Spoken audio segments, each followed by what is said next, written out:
Good morning, students.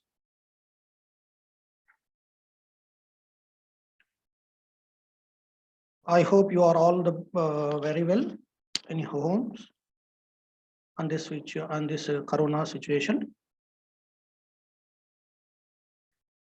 We are discussing the R&S refrigeration and air conditioning systems in the online mode. Already we completed 3 types of air refrigeration systems, and we solved the problems on that 3 systems. Today, we are going to solve another problem on bootstrap air evaporative cooling system. After that, we will go for another system. There is a 2 reduced ambient air cooling system is there. Then after reduced ambient air cooling system, after that is the regenerative air cooling system is there. Totally 6 systems in this air refrigeration system. Clear, students? Today I'm going to solve one problem on bootstrap air evaporative cooling system.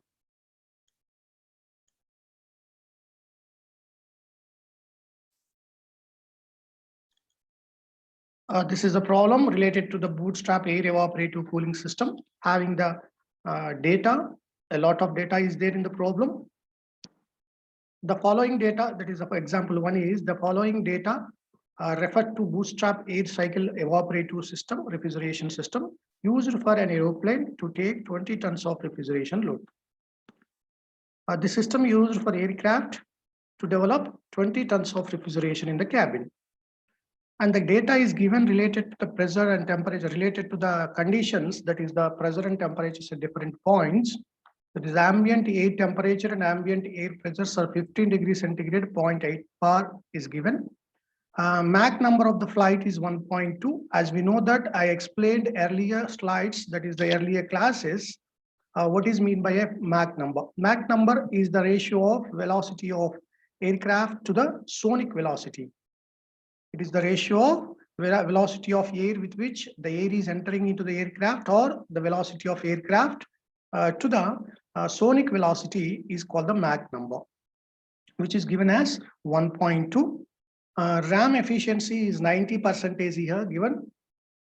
Pressure of air bled of main compressor is 4 bar, that is the pressure after main compressor is 4 bar, and the pressure of air in the secondary compressor is 5 bar, that is the auxiliary compressor is after locating the first heat exchanger, the pressure is raised to 5 bars. Isentropic efficiency of the main compressor is 90% and that of secondary compressor is 80%. These the compressor efficiencies are given.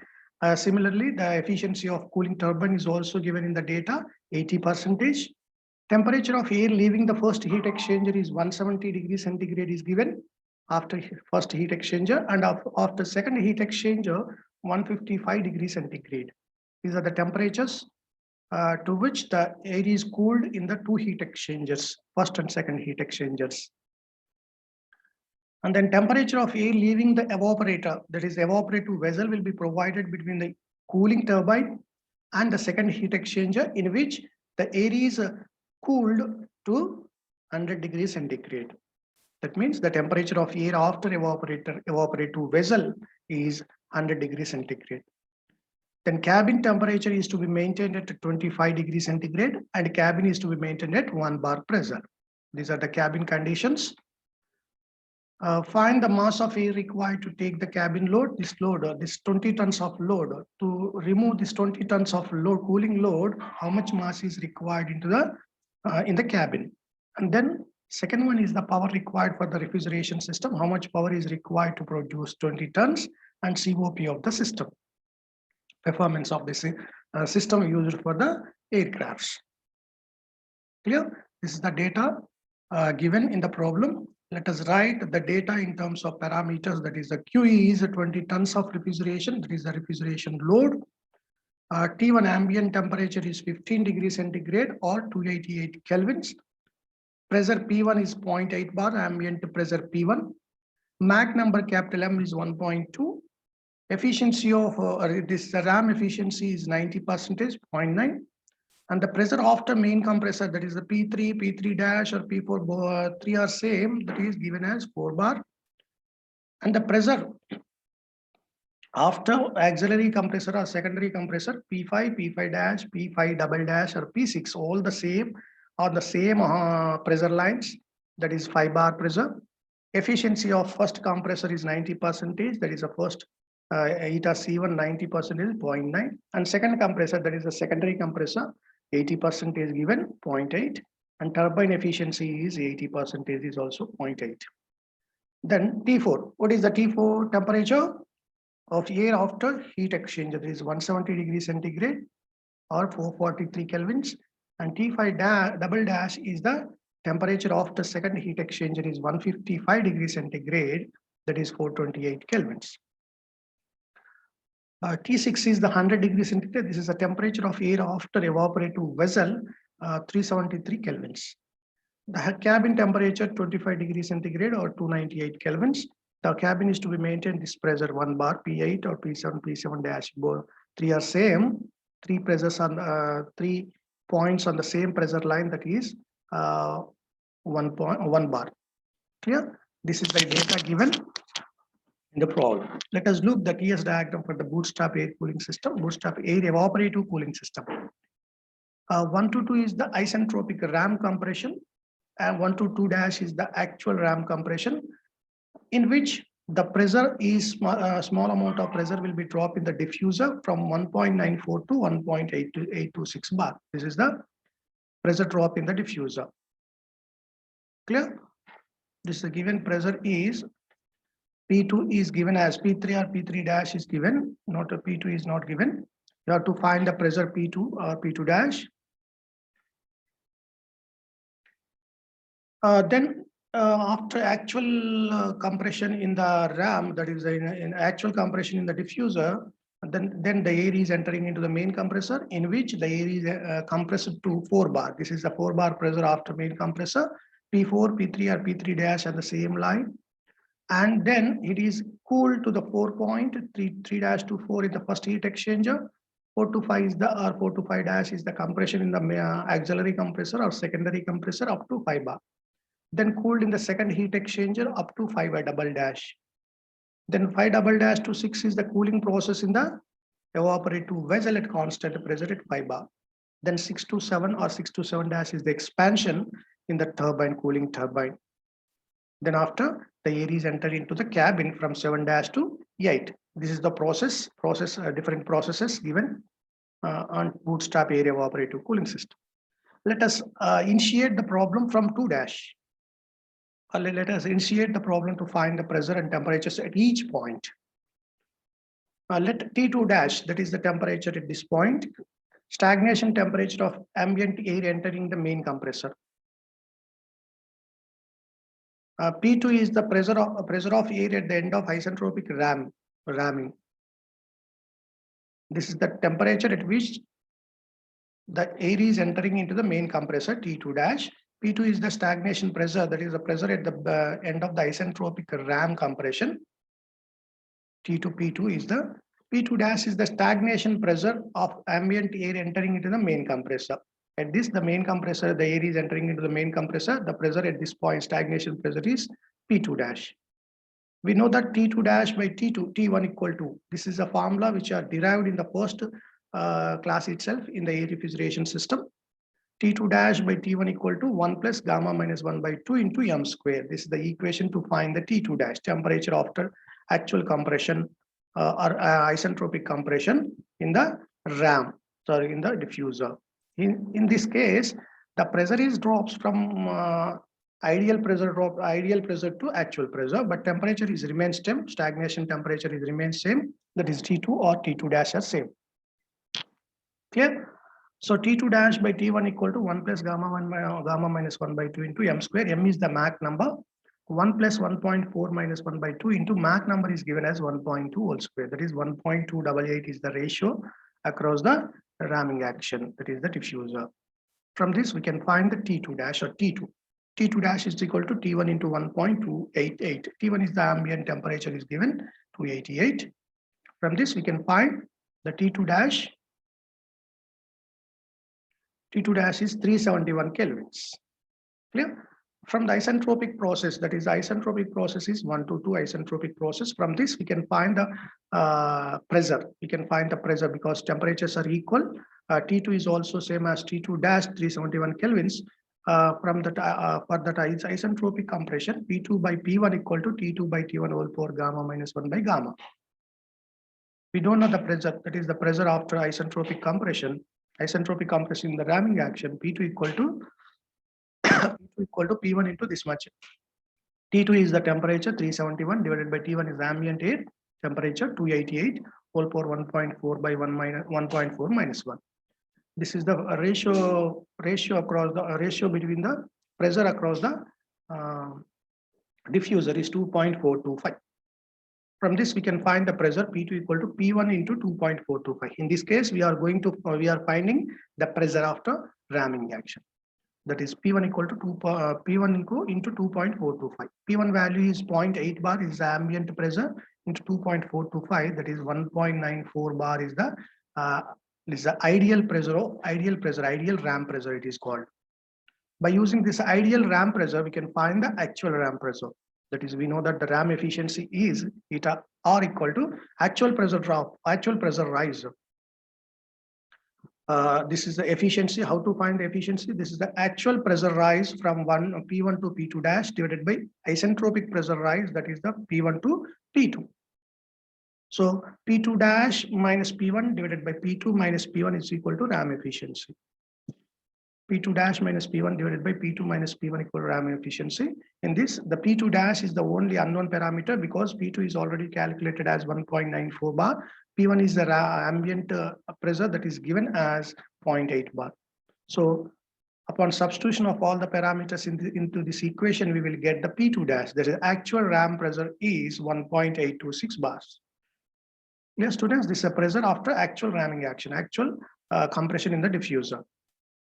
After getting the P2 dash and T2 dash, we can proceed the problem from this 2 dash point because the air is entering into the main compressor from 2 dash itself.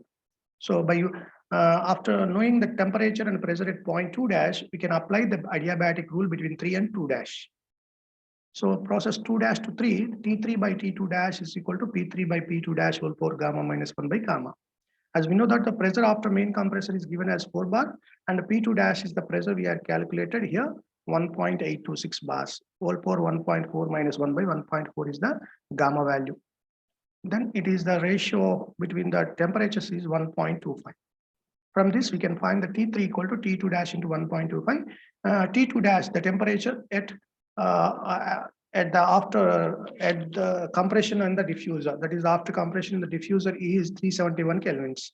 T2 dash or T2 both are same here. 371 into 1.25 we will get the 463.8 kelvins. This is the temperature of air after isentropic compression in the main compressor.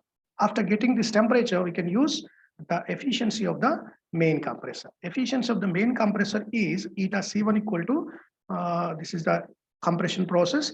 Efficiency of this compressor is isentropic temperature rise divided by actual temperature rise from 2 dash to 3. That means T3 minus T2 dash divided by T3 dash minus T2.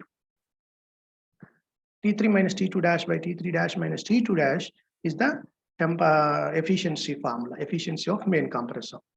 So in this, the only unknown parameter is T3 dash because T3 is already calculated earlier, 463.8 minus T2 dash is calculated as 371 kelvins divided by T3 dash minus 371.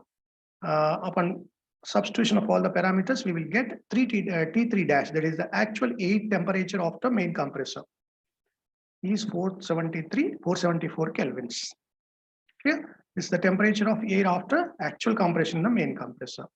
After getting the temperature at T3 dash, how to get the T4? How to get the T4? T4 is given. Temperature of air leaving the first heat exchanger is already given in the data. That is T4 equal to 443 kelvins. So by using this T4, we can find from this diagram T4 is the compression process, isentropic compression, actual compression. By applying the adiabatic rule between these two, 4 and 5, P5 by T4 is equal to P5 by P4 whole power gamma minus 1 by gamma. This is the T5 by T4 equal to P5 by P4 whole 4 gamma minus 1 by gamma. P5 is the temperature after auxiliary compressor is 5 bar and P4 before auxiliary compressor is 4 bar. Upon substitution of all the parameters, we will get 1.066. Then from this, T5 is equal to T4 into 1.066. T4 value is calculated earlier, that is not calculated, it is given in the problem. T4 is 443 kelvins, 443 into 1.066. We will get 472 kelvins is the temperature after compression, after isentropic compression in the secondary compressor. Clear, students? Like this, you have to proceed the problem to find every temperature, each temperature at every point of the cycle. After getting the T5 by applying the efficiency of the secondary compressor, we can find the T5 dash, that is actually a temperature of the secondary compressor. By applying the efficiency here, compressor efficiency, T5 minus T4 divided by T5 dash minus T4, similar to this main compressor. T5 minus T4 divided by T5 dash minus T4 equal to compressor, secondary compressor efficiency. Clear? So T5 minus T4 by T5 dash minus T4. Here T5 is 472 kelvins. T4 is given as 443 kelvins divided by T5 dash is the unknown parameter minus 443. The secondary efficiency, secondary compressor efficiency is given as 0.8. From this, T5 dash is 479 kelvins. We will get the temperature of actual air, actual compression, temperature of air after actual compression in the auxiliary compressor or secondary compressor is 479 kelvins. After getting the T5 dash, the T5 double dash means here the temperature of air after secondary compressor, after second heat exchanger. After second heat exchanger, the temperature is given in the data itself as 428 kelvins. T5 double dash is 428 kelvins is given in the data itself. So temperature of air leaving the evaporator. This is the after evaporation process. That is the T5 double dash to 6. This is the process in the evaporator or evaporative vessel. The temperature at 6 is given as 373 kelvins. From there itself, the air is expanded in the cooling turbine. So now the isentropic process, for the isentropic process 6-7. Similarly, we can apply the efficiency of the turbine or isentropic adiabatic laws. T6 by T7 is equal to P6 by P7 whole 4 gamma minus 1 by gamma. Here P7 dash P8 is equal to 1 bar, that is the cabin pressure. P6 is equal to 5 bar. Okay. So T6 by T7 equal to P6 by P7 whole 4 gamma minus 1 by gamma equal to P6 is the pressure after auxiliary compressor and P7 is cabin pressure is 1 bar. On substitution, we will get 1.584 is the factor, that is the ratio between the temperature across the compressor, turbine. From this, we can find the T7 is equal to T6 divided by 1.584. T6 is given as 373 kelvins divided by 1.584. Then we will get 235.5 kelvins. It is below 0 degree centigrade because 273 Kelvin is the 0 degree centigrade. It is below 0 degree centigrade. The temperature after expansion in the turbine, isentropic expansion in the turbine, we will get 235.5 kelvins. Upon getting the temperature after isentropic compression, then how to get the temperature after actual expansion, after expansion by applying the efficiency of cooling turbine. That is T6 minus T7 dash divided by T6 minus T7. That is the actual expansion, actual temperature drop divided by isentropic temperature drop for the turbine, efficiency of the turbine. So T6 minus T7 dash divided by T6 minus T7 is the efficiency of the cooling turbine. Turbine efficiency is given as 80%, 0.8. T6 is calculated, T6 is given in the problem, 373 kelvins, and T7 dash is the unknown parameter. 373 minus 235.5 is the temperature after expansion, isentropic expansion, as I calculated earlier. Upon substitution of all the parameters, only the unknown is T7 dash, that is the temperature of air after actual expansion in the cooling turbine, that is 263 kelvins. Okay, this is the actual temperature of air at which the air is passing through the cabin at this temperature. After getting all the temperatures in the cycle, we can proceed the problem. That is, first one, we have to calculate the mass of air required to take the cabin load. How much mass is required? Mass of air required to take the 20 tons of load. That is MA equal to 210 into Q divided by Cp into T8 minus T7 dash. In this 210 into 20 is the 210 into 20 is the cooling load in tons of refrigeration. 20 into 210 is we will get the kilojoules per minute. Divided by 1 is the kilojoules per kg Kelvin. That is the specific heat of air. T8 is 298. This is the cabin temperature. Minus T7 dash is 263 kelvins. We will get 120 kg of air required per every minute in the cabin to take the load of 20 tons. Clear? Then power required for the refrigeration system.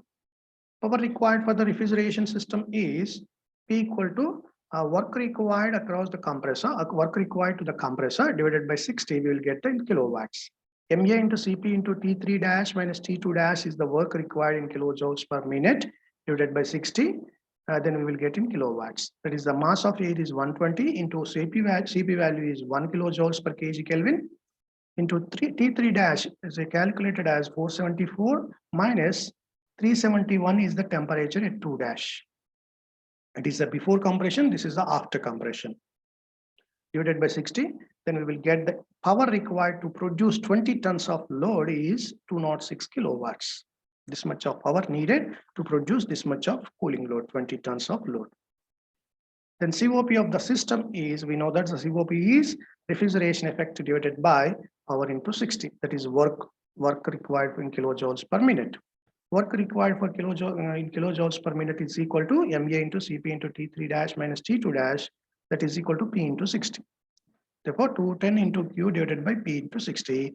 210 into 20 tons divided by P is the 206 kilowatts into 60 to convert in kilojoules per minute, because numerator is in kilojoules per minute. Denominator must be in kilojoules per minute to calculate the COP. Then we will get the COP of the bootstrap air evaporative cooling system is 0.34. This much of COP will be having for the bootstrap air refrigeration system. These are the parameters which are found in this problem. Clear, students? Like this, you have to first find out the temperature at each points. By using those temperatures, we can calculate the mass, power, and COP. Clear? Shall we go for the another system? This is the another system. This is the fifth system. Fifth air refrigeration system is reduced ambient air cooling system. Observe this diagram. This is a schematic diagram is given in the slide. This is the aircraft as similar to the previous systems. The ambient air which is entering into the aircraft. During this entering process, the ambient air is compressed in the diffuser and we will get the ram air. Clear, students? That ram air is diverted, some amount of ram air is diverted towards the first cooling turbine. This is a turbine, first cooling turbine. Then the remaining amount of ram air is compressed in the main compressor. After compression process in the main compressor, the compressed air partially will be taken into the refrigeration system, and partially we will take into the combustion chamber turbine to produce the thrust of the aircraft. So this partial diversion of air will be cooled. This partially air diverted from the main compressor is cooled in the first heat exchanger, that is the heat exchanger.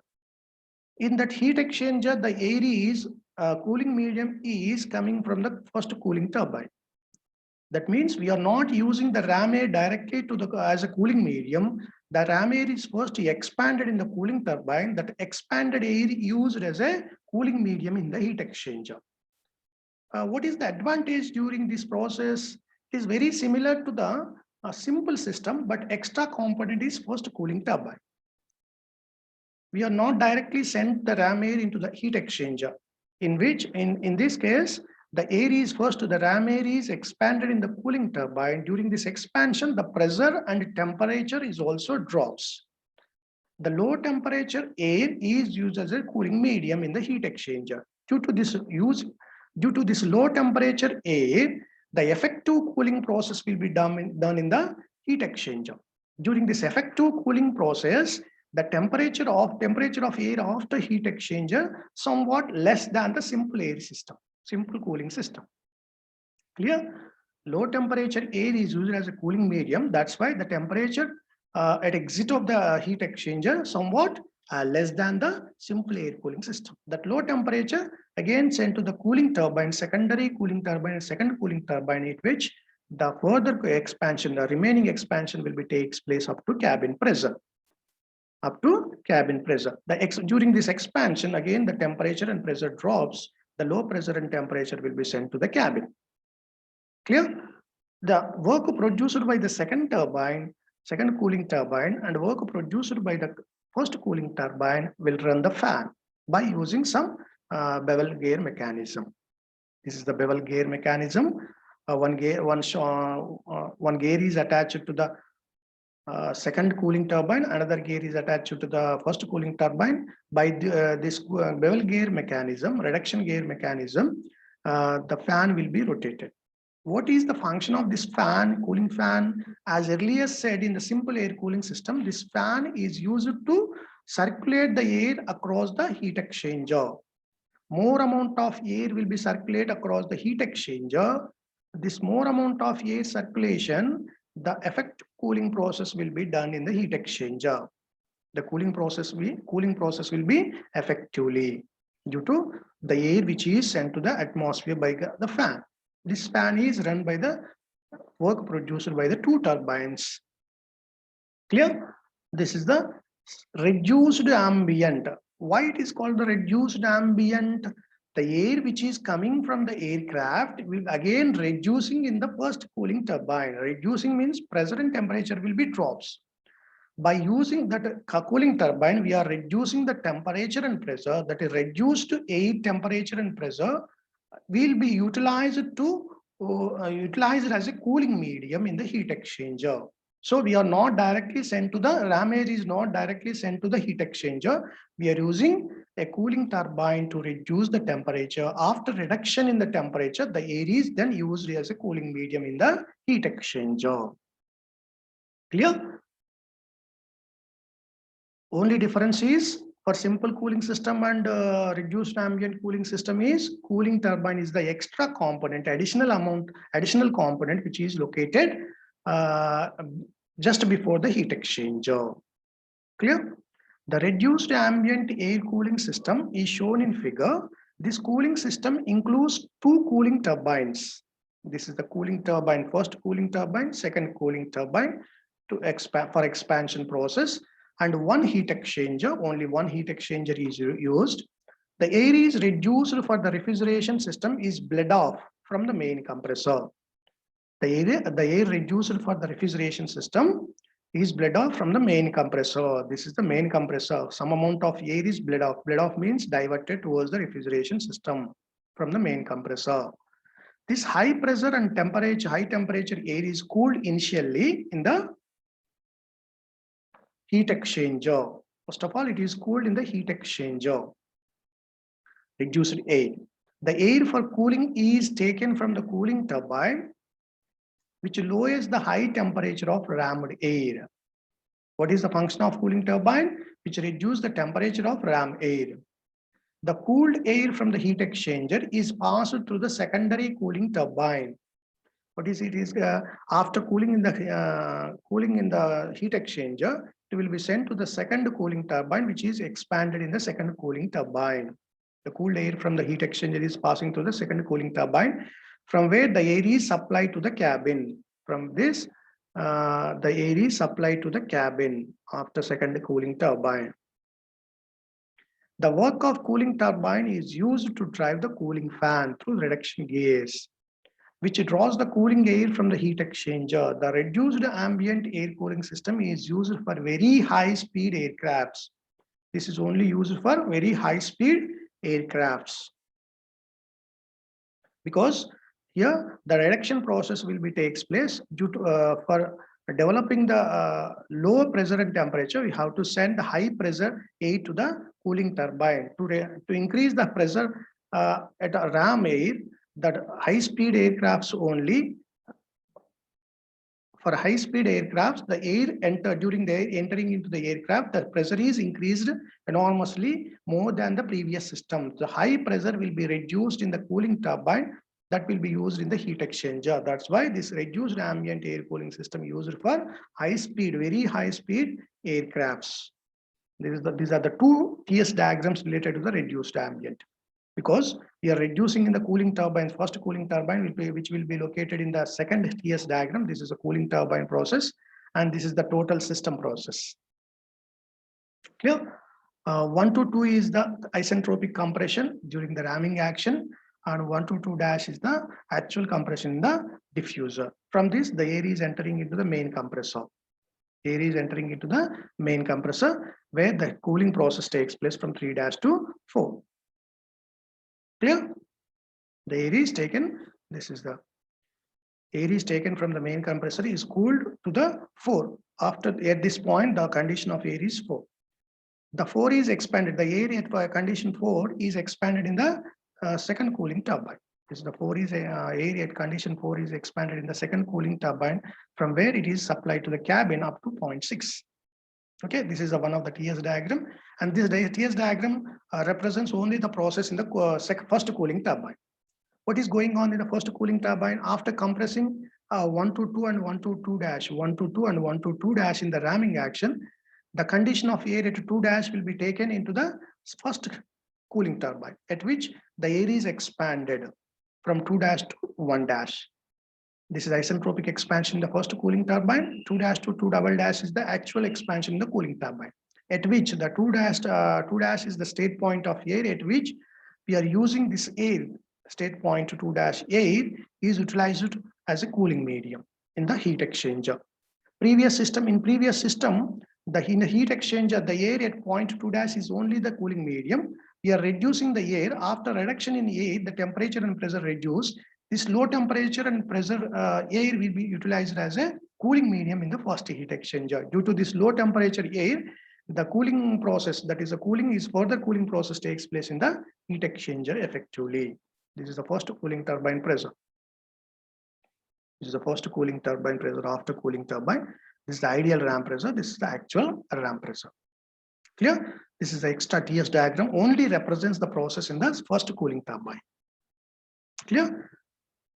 One by one, I will explain the process already explained in the TS diagram. Process 1-2 represents the isentropic ramming of air, and the process 1-2 dash is represents actual ramming of air because of internal friction due to reversibilities.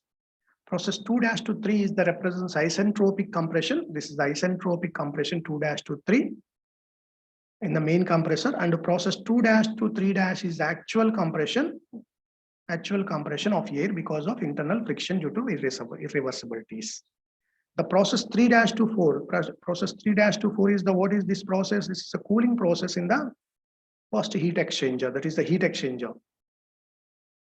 Cooling process compressed air by the ram air, which is after passing to the first cooling turbine, is led to the heat exchanger. The pressure drop in the heat exchanger is neglected. The process 4-5 is isentropic expansion air in the second cooling turbine up to the cabin pressure. The actual expansion of air is in second cooling turbine is represented by the curve 4-5 dash. This is the actual expansion process. Next, coming to the process 5-6 represents the heating of air up to cabin temperature T6. This is the 5-6 is the process during heat absorption in the cabin. If Q tons of refrigeration is the cooling load in the cabin, then the quantity of air required is similar to previous system. This mass of air required is 210 into Q. This is the refrigeration load divided by Cp into T6 minus T5 dash. This T6 minus T5 dash is the temperature rise across the cabin. Okay. MA into Cp into T6 minus T5 dash is the theoretical refrigeration effect. 210 into Q is the actual refrigeration effect. By equating them, we can find the mass of air required. Then power required to the system is MA into Cp into T3 dash minus T2 dash. That is the T3 dash minus T2 dash is the compression process in the main compressor. This is the work required. MA into Cp into T3 dash minus T2 dash is the work required in kilojoules per minute divided by 60. Then we can convert into kilowatts. This is the power required to the system in kilowatts. COP of the system is 210 into Q, refrigeration effect divided by work required. 210 into Q divided by ME into Cp into T3 dash minus T2 dash is the work required in kilojoules per minute. Otherwise, in terms of power, 210 into Q into P into 60. This is P into 60 is equal to ME into Cp into T3 dash minus T2 dash. This is the COP of the system. These are the three formulas which are generally used to calculate the mass, power, and COP. This is the reduced ambient air cooling system. I hope you are getting this concept of reduced working of reduced ambient air cooling system. It is very similar working to the simple air cooling system, except the extra additional amount of first cooling turbine is located between first heat exchanger and ram air. This is the extra additional amount of air when compared to the simple system.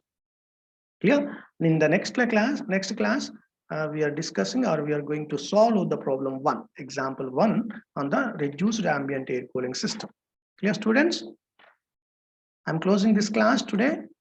In the next class, I will discuss the remaining problem and remaining systems. Okay, bye.